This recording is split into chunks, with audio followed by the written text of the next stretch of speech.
আর কয়েকদিন পর বলো, আর জাস্ট কয়েকটা অনেকদিন অপেক্ষা করাইছি বলি নাই, আর অল্প কয়েকটা দিন অপেক্ষা করেন, অল্প কয়েকদিনের মধ্যেই জানতে পারবেন। ব্ল্যাক কফিটা আমার ক্ষেত্রে যেটা হয় যে এই যে দেখেন আপনারা স্টেজে উঠলে একটা পাগলামি, একটা থেকে যেন কি এসে ভর করে, এই জিনিসটা আমি আসলে স্টেজে উঠার আগে ব্ল্যাক কফি খেয়ে উঠি, পড়তে বসার আগে ব্ল্যাক কফি খেয়ে বসি, বা যে কোনো কাজ করতে যাওয়ার আগে ব্ল্যাক কফিটা খাই, ভালো লাগে, একটা এনার্জি আসে, এই জন্যই মনে হয় সবাই ব্ল্যাক কফি করছে।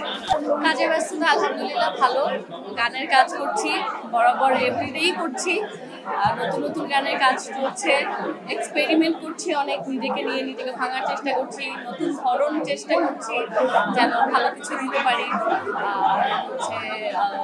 একটা স্পেশাল কাজ করেছি, যেহেতু সবসময় লোকগান আমার একটা দুর্বলতার জায়গা, আমার সবসময় লোকগান পছন্দ, ওই জায়গা থেকে আমি ভাবলাম যে আমার নিজের জন্য কিছু একটা করব।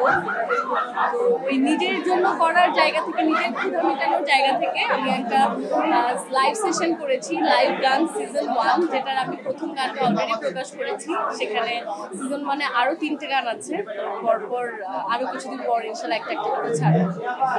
সময় করতে পারি না আসলে, মানে সত্যি কথা যেটা, একদম আনঅফিশিয়ালি সত্যি কথা বললে আজকে অনেক দিন পর শান্তি করে একটু ঘুমায় আসছি, এই জন্যই মনে হচ্ছে যে মনটা ফুরফুরা।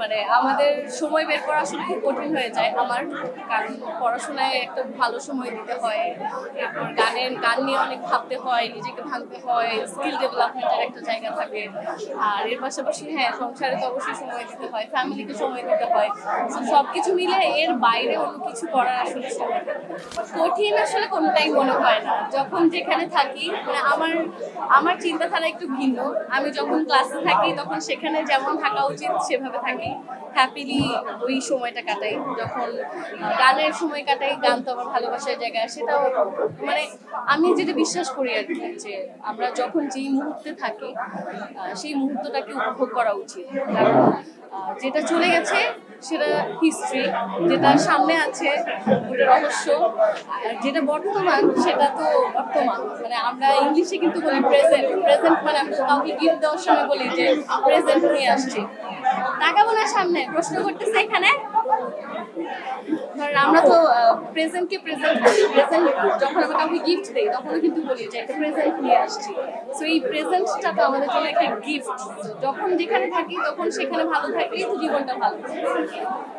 আমি আসলে খুবই প্রাউড, আমি এই কয়েকদিন থেকেই ফলো করছি, আমি নিজেও ভোট দিয়েছি, এই কয়েকদিন থেকে ফলো করছি, এবং যতবার আপডেট দেখছি যে একটু একটু করে পজিশনটা সামনের দিকে আসছে, প্রত্যেকবারই আমার আসলে গুজবাম্পস হচ্ছে, কারণ নামটা তো আসে বাংলাদেশ, তো এটা আসলে খুব প্রাউড ফিল করার একটা জায়গা।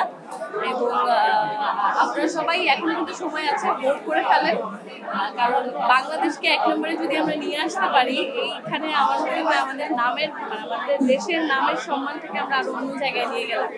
আমরা সবাই মিলে একটু চেষ্টা করি বাংলাদেশকে 1 নম্বরে নিয়ে আসার। আমার আলহামদুলিল্লাহ এক কথায় বললে আমার ফ্যামিলি সাপোর্টের কারণেই আমি আসলে এটা করতে পারছি, কারণ আমার